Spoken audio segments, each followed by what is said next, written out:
Good morning, everybody. Welcome to Emsi webinars.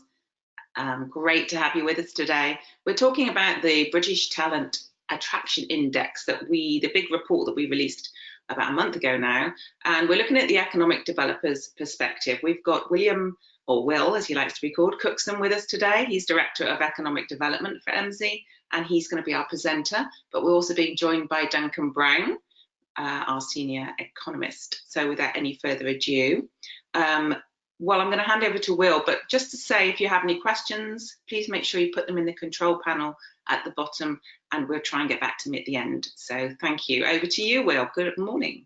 Morning, Debbie. Thanks for the introduction. So today's webinar is the second webinar that we've had on around the Talent Attraction Index, focused very much on economic developers' perspective, and we've drawn from feedback and interaction we've had with economic development customers on the back of the talent attraction scorecards that they've received and requested. So yeah, it should be fun. We've got Duncan with us as well. So I'm just going to run through the agenda. He says, if I can, here we are. So we're going to do a very brief introduction to Emsi.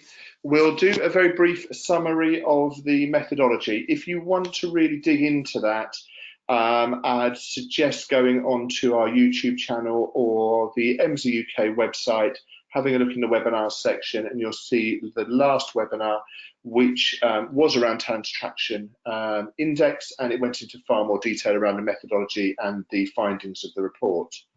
We're then going to look at the significance of the change dynamic and how important that is into understanding the findings for your individual areas.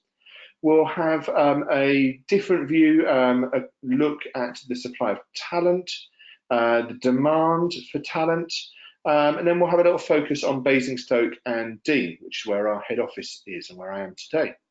We'll also look at some common attributes of leading regions, and then we'll do a summary. So yeah, quite a bit to go through. So without further ado, I'll move on. So about Emsi, for those that don't know us, our mission is to help people make better decisions relating to the world of work. And we do this through the provision of robust, detailed and localized labour market insight in a proprietary data set for a number of tools and through consultancy work. So, the 2019 British Talent Attraction Index. I'm hoping that many of you would have seen the report. If not, there's a prompt at the end of this where I'll direct you to where you can request not just a report, but a scorecard for your area or areas of interest. And I say 2019 because we're looking to revisit this annually to see how things change. Essentially, this uses a number of different demand and supply measures to examine how well local authorities are doing in attracting talent into their area, which probably prompts the question, how have we calculated the Talent Attraction Index? So we've picked out 6 measures, and we've looked at change over a 5-year period from 2012 to 2017 for every local authority area in the country. The 6 measures have been normalised so that we can draw comparisons. Yes, and Duncan might talk a bit more about that as he joins us a bit further into the webinar. So the 6 measures, job growth, you can see there, percentage job change for all workers in an area.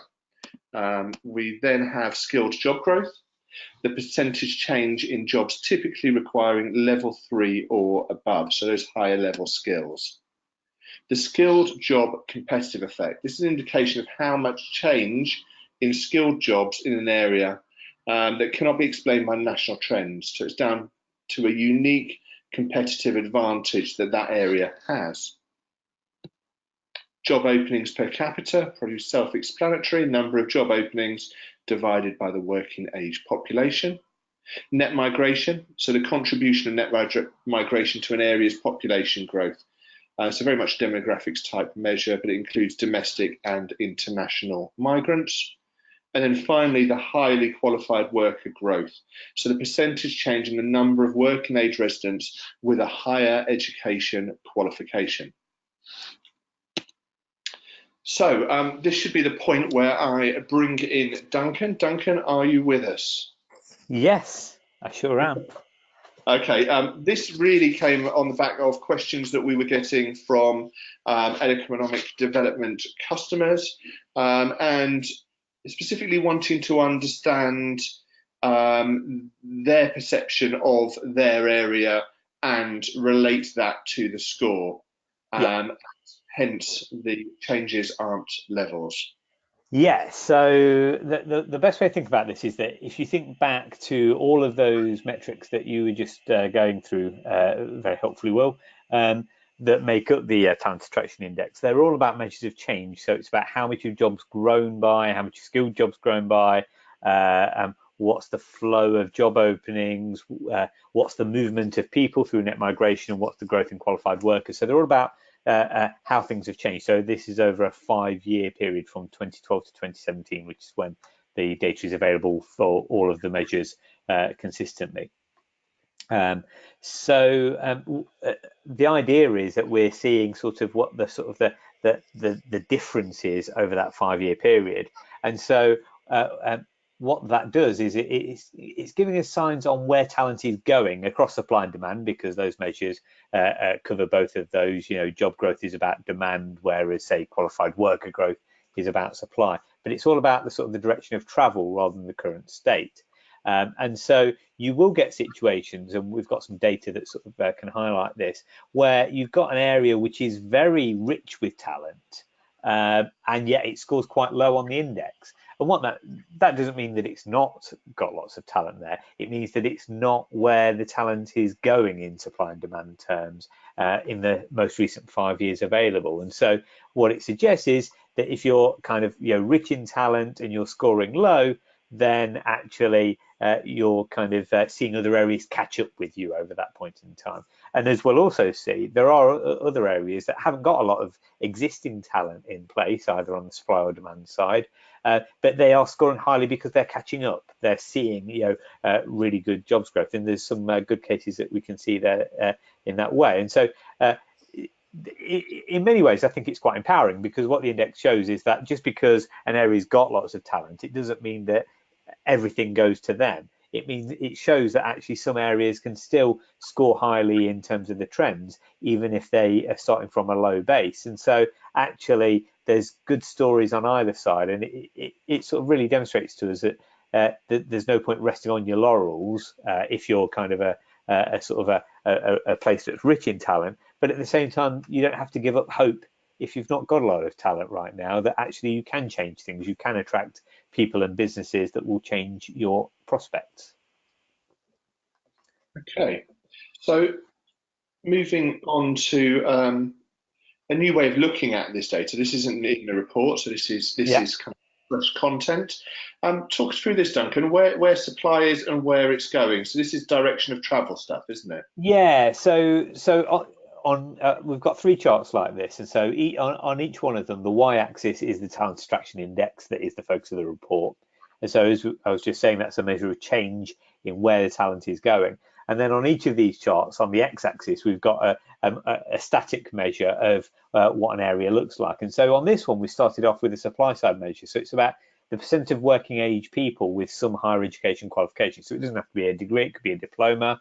And the sort of the black lines are the averages. So on the talent attraction index, the average area gets 100, and then I think it's about 39% of working age people have some higher education qualification.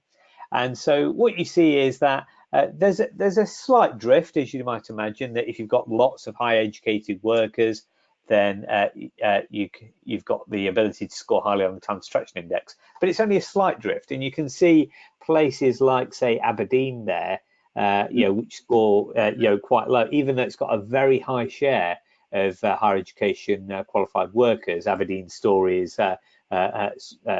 dominated by the oil and gas sector, which has had a difficult period over the last 10 years. And so, you can see that that's taking its toll. So even though they've got lots of really highly qualified workers there, they're still one of the lowest scoring ones on the talent attraction index, because the picture is moving away from them. And yeah, even in London, you can see, there's a really good comparison. You look at the top there, and you've got Hackney, which is, by national standards has a high qualification share and is scoring really highly. But then you've got Hammersmith and Fulham, which has a much higher share, one of the highest in the land, and is again one of the lowest scoring. And then if you look in the top left quadrant of the chart, you've got these places like Peterborough, Corby, Coventry, Havering, which have got quite significantly below average shares of higher educated workers, and yet they're scoring well above average. And places like Boston and Ashfield, which is scoring about the average, even though they've got the lowest share of these kind of highly educated workers. And so, obviously having a strong existing talent base is going to give you a platform to do well in terms of attracting new talent. But what this chart really shows is that it's not a given, and that actually there are many places which have got lots of talent but aren't scoring well, or haven't got lots of talent but are still scoring well because they're managing to change what they do. The Hammersmith and Fulham one's interesting, Duncan. Well, I mean, how would you describe that in terms of their position?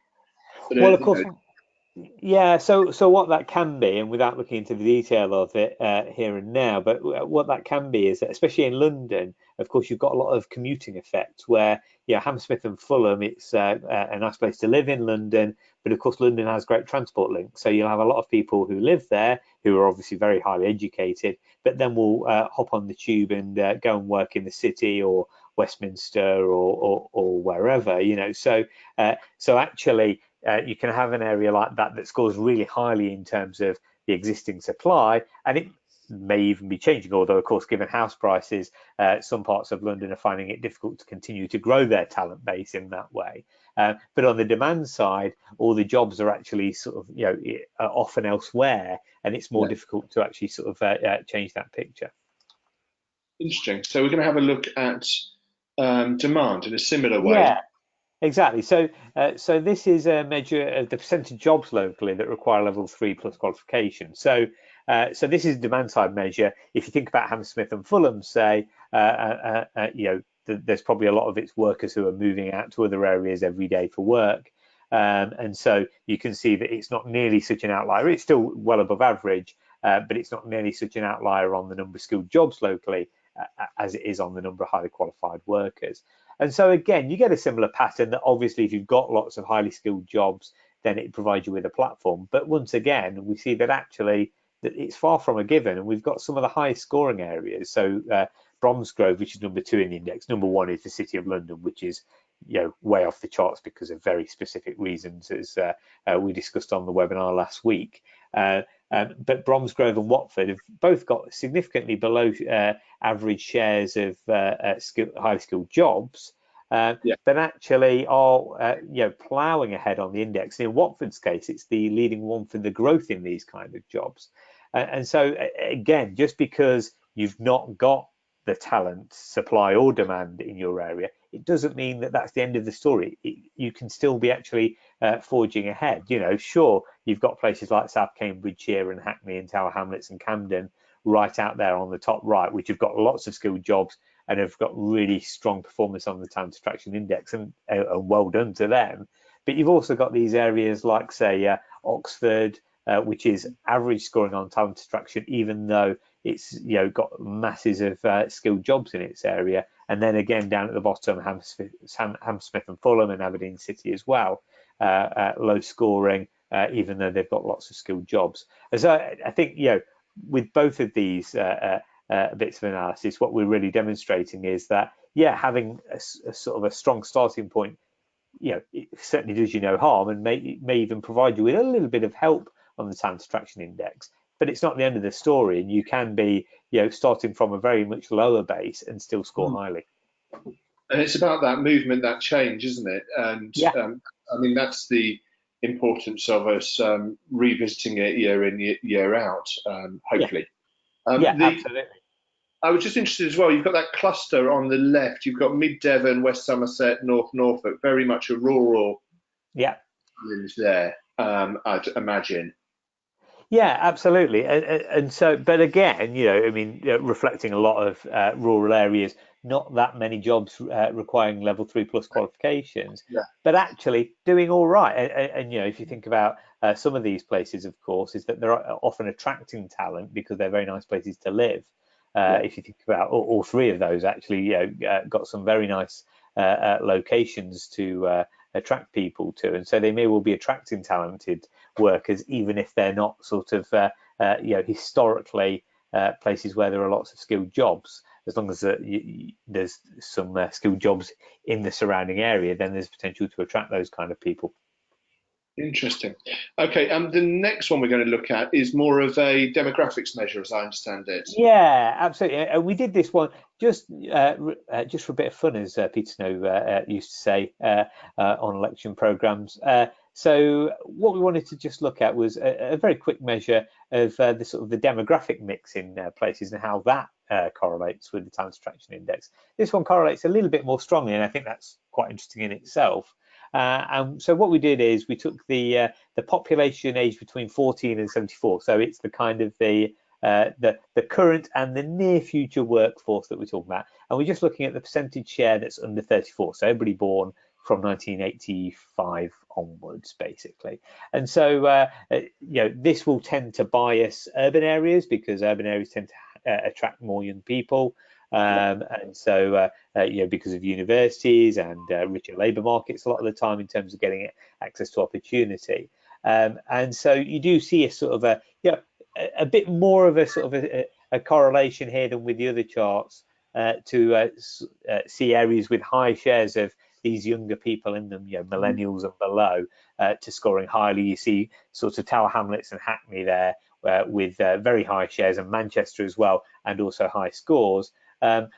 Bromsgrove really looks like an outlier on this one in terms of having a much lower share, but a really high score as well. But again, I mean, it sort of demonstrates that nothing is really kind of, there's not a hard and fast rule. It doesn't mean that you can't score well on the index, but this one more than the other two suggests that having a good share of younger workers does make you more attractive as an area for talent. Obviously, it's going to be helpful in terms of developing new jobs if there are younger workers there, because they're likely to sort of stay around for the future, and also potentially sort of grow their qualifications as well. So I think this one we did more for interest because there's no direct connection with any of the metrics within the index, but I thought it was worth just taking a look at, really. No, really interesting, and interesting to see, as you said, that the university effect there as well. If you look at the South and the Exeter cities with strong universities, that attract and retain by the looks of it. Yeah, I mean, I think there's a broader conversation we've had, which is that challenge that London may have with attracting young people, fine, but then retaining that talent long term as people get older. And and there's a challenge there in regards to costs and maybe to other areas that they may have come from. Absolutely, and you have to think that in the old cliche, demographics is destiny, and so if London, we know from the demographic data that London attracts a huge amount of people to go to university and straight after university, but then after that, there's this kind of constant flow outwards as people reach the point where they want to be able to buy a house, start a family, and those kind of things, and so and of course. They still have a connection with the London labour market a lot of the time because of the strong transport infrastructure into London. But of course, it does mean that the proximity of talent is not quite what it was before. And so and of course, as working practice change with more people remote working and things like that, and also potentially with policy changing in terms of environmental considerations. Maybe militating against commuting so much, that will have its own effect as well. So I think it's only something we've kind of touched on here, but I think demographics is an interesting side to the sort of a longer term talent attraction prospect. Yeah, it might be one to revisit as we look into next year's. Absolutely, yeah. Okay, right. We're not obsessed with Basingstoke and Dean. It's just our head office is here. but we are kind of a bit obsessed, and we always think it's interesting to have a look at them as a case study. And yeah, I mean, talk us through this one, Duncan. What are we seeing here? I mean, obviously it's a Yeah, fairly low ranking, is it? It's 363 out of 379, but yeah, relatively and close. yeah, I Is mean, that in some ways, this is a good example of the sort of the levels versus changes discussion, really, because Basingstoke, if you are familiar with it, is as we are certainly has a lot of skilled professional jobs there. It has a large kind of qualified workforce. Um, you know, uh, uh, Partly because of its proximity to places like London, Reading, Newbury, with a lot of skilled jobs there as well, but also with skilled jobs internally. It was one of the more surprising outcomes, especially as we do look out for Basingstoke because our office is there, that it scored quite low on the index. And so, it came out as ranked 363rd. If you look at the sort of the measures at the top there, very little jobs growth over that 5 years, very little skilled jobs growth, pretty limited in terms of inward migration and qualified worker growth. And on the left there, we've sort of just pulled out a few of the stats on where it is in levels terms. And actually, the picture, as our impression suggested, is a lot better. So it's in the top quartile there for skilled jobs, with 54% of jobs requiring a level 3 or above qualification. 40% of working age residents have a higher education qualification. As I said earlier, the average is 39%, and 32% of the population under 34. So a little bit below average, but considering it's got no university in the town or the city, it's doing pretty well. This kind of helps to bring home that you can be doing pretty well in current terms, but the trends might not be working so well for you. And so what that suggests for a place like Basingstoke is that its edge compared to other places is maybe being narrowed somewhat, because actually other areas are growing more jobs, and especially skilled jobs, and maybe attracting more qualified workers. It does just give you that sense of the need to sort of up their game. And I know, because we have a good relationship with the council in Basingstoke and Dean, that they are really working hard to do that. So yeah. yeah, am I right in summarising it as a demand side challenge primarily, I mean, without a doubt, Yeah, general. yeah. I mean, I think certainly sort of if you look at the metrics there, I mean, its job growth in the past 5 years has been very limited, and its skilled job growth even more. And so, certainly, I know there's a few of the sort of big changes that have happened in there that haven't helped with that. So, I was thinking of Scottish and Southern Energy moving out of yeah. area, large employer. That will have an impact, won't it? Yeah, absolutely. And so, there's a lot of good reasons to locate to Basingstoke. So I'm sure they'll remedy that in the next few years. I think That's it. yeah. But yeah, it's the demand side where I think you can see the challenge most. I mean, on the supply side, it has to be said, I know there's a lot of housing development going on in the area as well, because it remains popular because of its good location and links. So yeah, you can imagine it doing pretty well on those scores. But yeah, as things stand over the period 2012 to 2017, it was struggling a bit. And so it just goes to show, as I said earlier, that you can't rest on your laurels when it comes to talent attraction. It's interesting. If you're looking out of the our head office window, you can see the amount of development that's been done in terms of developing essentially land use for business. Yeah, So I mean that's all moving in the right direction as well. But yeah. interesting one to look at. We will look at other areas in future webinars, but we tend to focus. At times we tend to focus on Basingstoke, but we're not obsessed, honestly. Moving on. This really came about. Some of the requests that we've had, or queries that we've had, is people asking, okay, so what where should we be looking at in terms of comparisons? And this is quite high level. We're looking at regions, but Duncan, you're going to take us through really Yeah. what makes a region a leading region? Yeah, I mean, we've just done this at a very high level here. We may come back to it in future and sort of delve into it a bit more systematically. But one of the things that comes across when you look at the data from the work is that although there are, pretty high scoring places in all parts of the country, I think Glasgow does pretty well, and all kinds of different places. What you can see is, oh, you've lost Oh, my slide. sorry, I don't know what happened. There you go. And That's all right. There are three kind of broad regions that really come across. One is London, which you kind of probably would expect given sort of recent trends.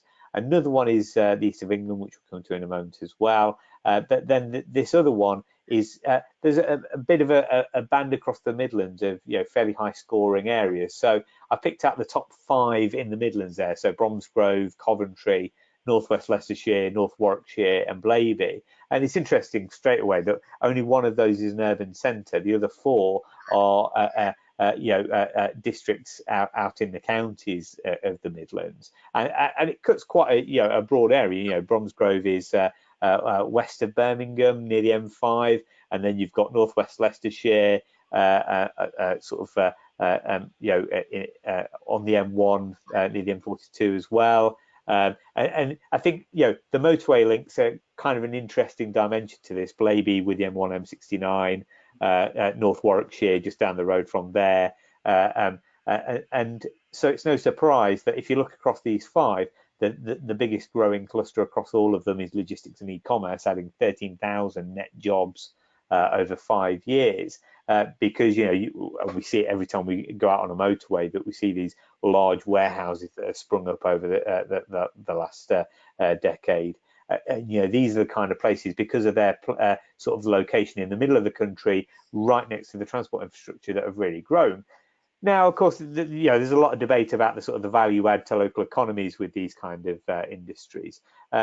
But it's also worth saying that if you look across these 5 districts, professional services have also added more than 7,500 new jobs net over that time. So it's not simply a matter of these areas have created lots of jobs, but they're not necessarily good jobs, which is an interesting question in itself with logistics and e-commerce.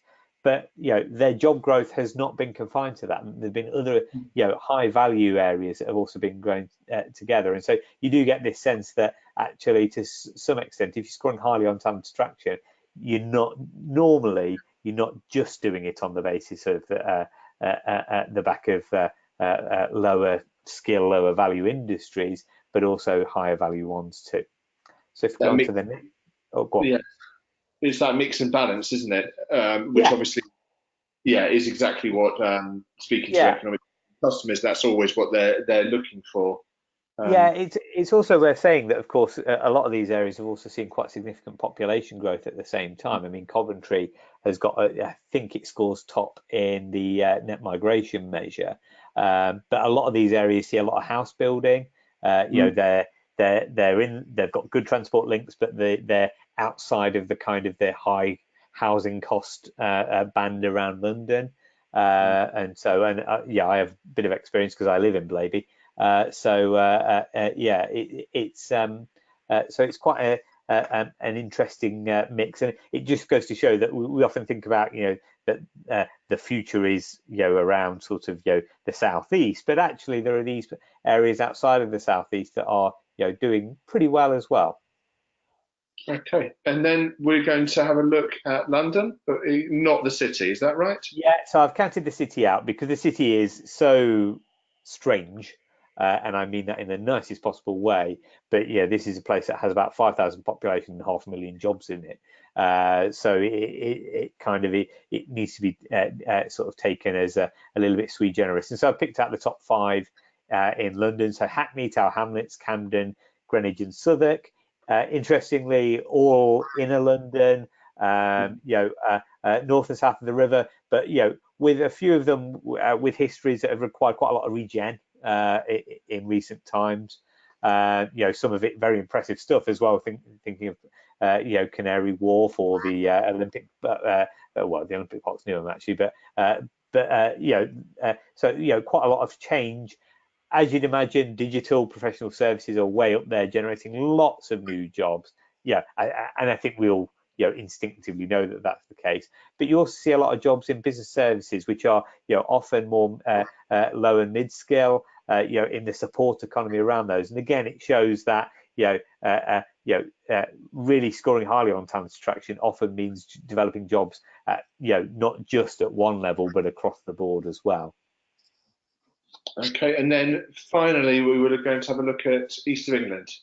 Yeah, so again, a mix of areas. So Watford, Welling, Hatfield, South Cambridgeshire, Peterborough, and Three Rivers. And it's worth saying that if the East of England scores well, generally, that as you can see on the map, there's quite a nice sort of shade of green in that band, sort of Hertfordshire into Cambridgeshire there.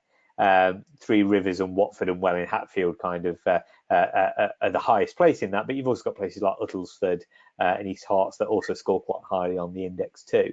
And so, and these are quite an interesting mix because, South Cambridgeshire in some ways is no surprise, professional services and digital, and then education and knowledge creation, a lot of research and technology. South Cambridgeshire is a pretty unique place in terms of the British economy. It's got the industries that every area would love to have, but it's interesting in terms of that levels versus change discussion that it's still scoring highly. So even though it is way up there, it's still attracting more.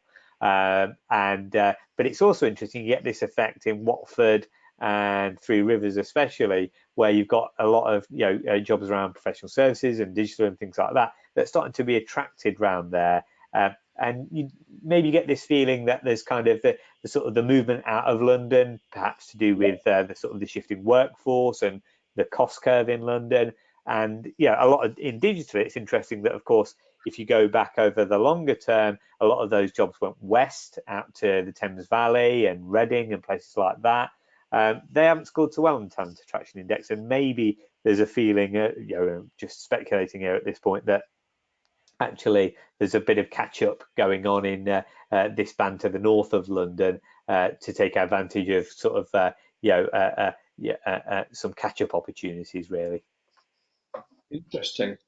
Okay, thanks, Duncan. I'm just going to stay with us. I'm just going to check with Debbie whether we've got any questions. My cursor seems to have left the. It's back. Any questions? No, looking at the control panel, we have no questions at the moment, but thanks for that. That's fine. If anyone does have questions, do make contact, or we'll go through how to do that as we go through. So I just want to do a quick summary. Firstly, thank you, Duncan. Really interesting to look at essentially to look at the talent attraction index in a new way, and from that perspective, that our economic development customers would be looking at it. I think the key thing, obviously, and we often say this, really important to understand what's happening below the surface, and really important to understand what's happening at a local level rather than a regional or national, both of interest and very important as a comparison, but that local intelligence is absolutely critical to understanding what's happening and what could be happening going forward. We had a good look at supply versus demand. I think that's something we'll be coming back to on future webinars. I think it's absolutely key to, again, understanding what's happening locally within the economy. And we also looked at the dynamic of change. That came back from customer feedback, really wanting to understand their score in regards to what their perception of their area was. And I think that was good to look at that in more detail. I kind of wanted to reiterate what Duncan said. I think the way to view this is it's empowering. Understand where you are, but don't give up. It's all to play for, and it's about whether that change can, or how you can make that change work in your favour. And that's one of the reasons we'll be revisiting this scorecard on an annual basis. So to find out more, if you haven't already, do request the actual overview reports for your local area. Also, a number of customers have been, or quite a lot of customers have been requesting reports for their neighbours within their LEP geography. or other areas that they're interested in. And do drop me a line if you want to find out about potential comparison areas, because we have provided that for customers as well. I should say that if you want to request any reports, do go to our website.